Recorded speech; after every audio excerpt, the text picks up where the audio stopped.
Hello साथियों, नमस्कार। आप देख रहे हैं आपका अपना YouTube channel DS Mishra official और आपके अपने चैनल पे इस नए वीडियो सेशन में आपका पुनः हार्दिक स्वागत है। और जैसा कि हम लोग जान रहे हैं कि बिहार के सभी कोटि के शिक्षकों के स्थानांतरण और पदस्थापन के लिए जो नई नीति नियमावली बनाई गई और इस नीति नियमावली के बनाने के बाद से 7 नवंबर से इस ट्रांसफ़र पोस्टिंग की प्रक्रिया शुरू हो गई है, जो 22 नवंबर तक चलनी है। और इसके लिए अप्लाई भी शुरू हो चुका है। लेकिन जब से यह ट्रांसफ़र पोस्टिंग की नीति आई है, इस नियमावली का भारी विरोध भी जारी है। लेकिन इसी विरोध के बीच बहुत सारे लोग इसके समर्थन में भी हैं, तो बहुत सारे लोग इस नियमावली के विरोध में भी हैं। सबके अपने अपने दृष्टिकोण हैं, अपने अपने फ़ायदे हैं, अपने अपने नुकसान हैं। अपने दृष्टिकोण से अपने नफ़े नुकसान को लेकर के कुछ लोग इसके समर्थन में उतरे हैं, तो कुछ लोग इसके विरोध में उतरे हैं। इस नीति नियमावली के विरोध में कई केस भी हो गए हैं और आगे कई केस होने वाले हैं। यह ट्रांसफ़र पोस्टिंग की नियमावली जो है रद्द होगी या स्टे लगेगा या सरकार ट्रांसफ़र पोस्टिंग की प्रक्रिया पूरी कर लेगी, ये तो आने वाले समय में तय होगा। लेकिन इस वीडियो में मैं बात करने वाला हूं कि आखिर जो यह पॉलिसी सरकार के द्वारा लाई गई है, जिसके तहत बिहार के नियमित शिक्षक और बिहार लोक सेवा आयोग बीपीएससी के द्वारा बहाल विद्यालय अध्यापक और जो नियोजित शिक्षक जो बिहार विद्यालय परीक्षा समिति के द्वारा सक्षमता परीक्षा उत्तीर्ण होकर विशिष्ट शिक्षक बनने वाले हैं, इन सभी कोटि के शिक्षक शिक्षिकाओं का ट्रांसफ़र पोस्टिंग जो होना है, इसके नीति नियमावली पर क्यों शिक्षक समाज अलग अलग धड़ों में बंटता हुआ दिखाई दे रहा है, उसका कारण क्या है और यह अलग अलग धड़ों में बंटने पर किसे नफ़ा किसे नुकसान या पूरे शिक्षक समाज को क्या नुकसान होते दिखाई दे रहा है, उस पर इस वीडियो में मैं बात करने वाला हूं। तो इस वीडियो की जो मुख्य बातें हैं वह यही है कि आखिर शिक्षक समाज को क्या करना चाहिए और शिक्षक समाज किन कारणों से अलग अलग गुटों में बंटते हुए नज़र आ रहा है। तो इस महत्वपूर्ण बिंदु पर इस वीडियो में हम लोग बात करेंगे कारण सहित, और क्या करना चाहिए उस पर भी बात करेंगे। अंत तक मेरे साथ बने रहेंगे और यदि चैनल से अब तक नहीं जुड़े होइएगा तो चैनल को सब्सक्राइब करके बेल आइकन को प्रेस कर लेंगे, ताकि आगे भी शिक्षा जगत शिक्षकों से संबंधित हर महत्वपूर्ण वीडियो आप देखते रहें। तो यह जो स्थानांतरण और पदस्थापन की पॉलिसी बनाई गई, इसके तहत जो अधिमानता तय की गई और प्राथमिकताएं जो बनाई गई, इसमें 8 कैटेगरी बनाए गए। इस 8 कैटेगरी में असाध रोगी, गंभीर अरुग्णता, उसके बाद दिव्यांगता के आधार पर नियुक्ति, मानसिक दिव्यांगता, और 5वें नंबर पर विधवा एवं परित्यक्त शिक्षिका, 6ठे नंबर पर महिला शिक्षिका, और 7वें नंबर पर पति पत्नी शिक्षक शिक्षिका, और 8वें नंबर पर पुरुष शिक्षक को सबसे अंत में प्राथमिकता में रखी गई। लेकिन जो सबसे महत्वपूर्ण बात है इसमें, उसको पहले हम लोग देख लेते हैं कि आखिर यह मामला शुरू कहाँ से हुआ और इसका विरोध कहाँ से शुरू हुआ। तो सबसे पहले आप जब इसको देखेंगे कि यह जो पॉइंट दिया गया है, इस पॉइंट पर जब आप नज़र डालेंगे तो इस पॉइंट के अनुसार इस पॉलिसी में यह लिखा गया कि नियमित शिक्षक चाहे तो स्थानांतरण लें चाहे तो स्थानांतरण नहीं लें। सॉफ्टवेयर में भी उनके लिए विकल्प है कि वो नहीं चाहते हैं स्थानांतरण, तो जहां पदस्थापित हैं उस विद्यालय में यथावत बने रहेंगे। उसके अलावा बीपीएससी टीआरई 1 या टीआरई 2 के अंतर्गत जो शिक्षक बहाल हैं, वे भी चाहें तो स्थानांतरण लें, यानी उनकी अगर पोस्टिंग दूर हो गई थी तो वो चाहे तो स्थानांतरण लें, और नज़दीक हुई थी तो चाहे तो स्थानांतरण नहीं लें। यानी नियमित शिक्षक और बीपीएससी से बहाल विद्यालय अध्यापकों को यह सरकार ने मौका दिया कि आप चाहें तो स्थानांतरण ले सकते हैं, नहीं चाहें तो आप स्थानांतरण नहीं ले सकते हैं। लेकिन इसके अलावे जो सक्षमता परीक्षा उत्तीर्ण जो विशिष्ट शिक्षक बनने वाले हैं, इनके लिए अनिवार्य किया गया इस पॉलिसी में कि आपको हर हाल में नई पोस्टिंग लेनी होगी।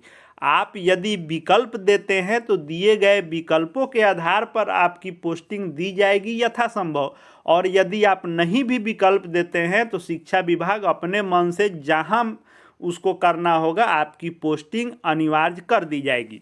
यानी एक तरह से देखें तो नियमित शिक्षकों को और बीपीएससी से बहाल शिक्षकों को ऐच्छिक किया गया कि आप ट्रांसफ़र लें या नहीं लें। वहीं स्थानीय निकाय द्वारा नियुक्त शिक्षक जो सक्षमता उत्तीर्ण है उनके लिए जबरन ट्रांसफ़र की पॉलिसी यह लाई गई। अब इसके पीछे तथ्य है कि विशिष्ट शिक्षक नया संवर्ग बनने वाला है, इसलिए पोस्टिंग अनिवार्य है। इस बात को सब लोग स्वीकार भी किए कि ठीक है पोस्टिंग अनिवार्य है तो पोस्टिंग कीजिए।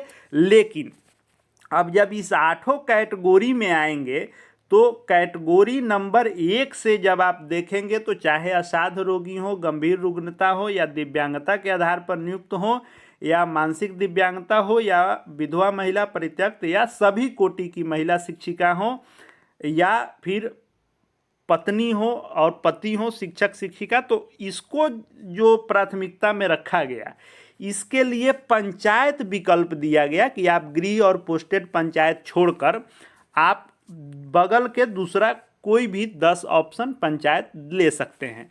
वहीं पुरुष शिक्षकों के लिए जो नियम बनाए गए उसमें गृह अनुमंडल तो नियमावली में रखा ही गया कि गृह अनुमंडल में नहीं होगा, लेकिन जब अप्लाई शुरू हुआ तो गृह अनुमंडल के साथ साथ पोस्टेड अनुमंडल, और यहाँ तक ही नहीं पोस्टेड अनुमंडल के साथ साथ पत्नी का एड्रेस मांगकर और ससुराल का अनुमंडल, यह 3 अनुमंडल गायब कर दिए गए, जिससे मैक्सिमम लोगों को जिला बदर होने की संभावना है और जिला बदर होना पड़ेगा, क्योंकि अधिकांश जिलों में 1, 2, 3 अनुमंडल हैं। तो 3 अनुमंडल में 2 अनुमंडल 3 अनुमंडल छट ही जाएंगे। अगर तीनों अलग अलग है, आपकी पोस्टिंग गृह और ससुराल अलग अलग अनुमंडल में है तो तीनों अनुमंडल गायब हो जाएंगे। 2 अनुमंडल है तो आपको दोनों गायब हो सकते हैं कि आपका एक में पोस्टिंग हो एक में गृह हो।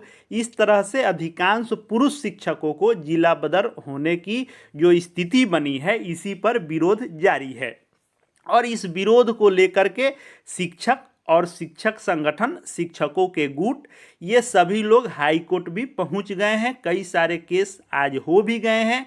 अगले 2 से 3 दिनों में दर्जनों केस इस पर होने जा रहे हैं। अब रुकना इसका तय है या यह हो जाना तय है, यह समय बताएगा। लेकिन इसमें 2 गुट क्या बन रहे हैं कि एक गुट बन रहा है कि ट्रांसफ़र पोस्टिंग को अपना समर्थन देने वाला कि हम लोग अप्लाई करेंगे और ट्रांसफ़र पोस्टिंग की नियमावली ठीक है होनी चाहिए, और दूसरा जो इसमें बन रहा है धड़ा वह है कि यह रद्द होना चाहिए, स्टे लगना चाहिए या फिर सुधार होना चाहिए। जो समर्थन में है तो इसमें जो नियमित शिक्षक हैं उनको कोई विशेष आपत्ति नहीं है, क्योंकि वह नज़दीक में होंगे तो पोस्टिंग नहीं लेंगे, नई ट्रांसफ़र नहीं लेंगे, जहां है वहीं बने रहेंगे। दूर है तो ट्रांसफ़र करा सकते हैं, गृह पंचायत छोड़ के अगल बगल के पंचायत में आ जाएंगे। जो बीपीएससी से बहाल शिक्षक हैं उनके लिए भी ठीक है कि यदि वह चाहेंगे तो नज़दीक में बहाली हो गई है तो वहीं रह जाएंगे, ऑप्शन ही नहीं देंगे और ट्रांसफ़र नहीं लेंगे। यदि 3-4 जिला दूर बहाल हैं तो वो सोच रहे हैं कि इतने जल्दी मौका मिला है, यानी 1-1.5 साल के अंदर ही मौका मिल गया ट्रांसफ़र का, तो कम से कम जिला या जिला के आसपास भी हम चले जाएं, क्योंकि पोस्टिंग बहुत दूर दूर तक हुई थी। अब बाकी बात कर लें सक्षमता वाले, तो बीपीएससी से बहाल हो, नियमित हो या सक्षमता, इन तीनों में जो महिला शिक्षिकाएं हैं उनको भी इस नियमावली से आपत्ति नहीं है कि गृह पंचायत छोड़ के अगर बगल के पंचायत में नई पोस्टिंग मिल जाने से हम राजकर्मी बन जा रहे हैं तो क्या दिक्कत है, हम पोस्टिंग ले लेंगे। या फिर जो खास करके 2013-14 से बहाल हुए, तो 2013-14 से इधर की बहाली वाले लोगों का बहुत दूर दूर हो गया था, महिला भी लोगों का दूर दूर हुआ। और 14 के पहले भी जो बात कर लें, टीईटी से पहले जो बहालियां हुई उसमें भी बहुत सारे लोगों का मायके में हुआ नौकरी, और शादी के बाद आज तक मायके में ही नौकरी करना पड़ रहा था। तो वह चाह रहे हैं कि कम से कम हम ससुराल में चले जाएं, तो उनको इस नियमावली से आपत्ति नहीं है। तो सभी कैटेगरी की शिक्षिकाओं को, यानी जो महिला शिक्षक हैं, तो इन शिक्षिकाओं को किसी प्रकार का दिक्कत नहीं है। ये जो है इसको एक्सेप्ट कर रहे हैं, नियमित शिक्षक एक्सेप्ट कर ले रहे हैं, और बीपीएससी से बहाल शिक्षक एक्सेप्ट कर ले रहे हैं। ये 3 कैटेगरी एक्सेप्ट कर ले रहे हैं। चौथा, जो सक्षमता उत्तीर्ण पुरुष शिक्षक हैं वे एक्सेप्ट नहीं कर पा रहे हैं, क्योंकि उनको इसमें सबसे ज़्यादा ऐसा शर्त लगाया गया है जो एक्सेप्ट वे नहीं कर पा रहे हैं, और उसको लेकर के वे न्यायालय गए हैं, और न्यायालय पर वे भरोसा जता रहे हैं, और साथ ही साथ विरोध प्रदर्शन और आगे धरना प्रदर्शन आंदोलन की भी बात हो रही है। लेकिन इसमें सबसे दुर्भाग्य की बात यह है कि सभी सोशल मीडिया प्लेटफॉर्म पर शिक्षक समाज 2 धड़ों में जो बटा हुआ दिखाई दे रहा है, एक इसके समर्थन में और एक इसके विरोध में। मैं ये नहीं कह रहा हूँ कौन सही है कौन गलत है, सबके अपने अपने नफ़े नुकसान हैं और सबके अपने अपने दृष्टिकोण हैं। लेकिन यह कहीं से उचित नहीं है किसी भी मुद्दे पर शिक्षक समाज, चाहे किसी संवर्ग के बहाल हो, शिक्षक हो शिक्षिका हो, एक साथ जब तक होकर कोई लड़ाई नहीं लड़ेंगे तब तक सरकार न कमज़ोर पड़ेगी न झुकेगी। और यह होता आया है और अलग अलग धड़ों में बंटने का ही कारण है कि आज इस स्थिति में शिक्षक समाज है कि कोई भी नियमावली थोप दी जा रही है बिना शिक्षक समाज से राय मशवरा किए, और अंततः लोगों को स्वीकार करना पड़ जा रहा है।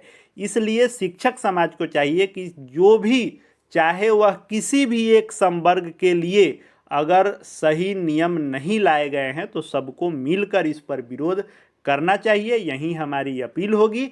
लेकिन अभी जो दिखता हुआ दिखाई दे रहा है यह ऐसा नहीं दिख रहा है, लोग अपने अपने हिसाब से समर्थन या विरोध कर रहे हैं।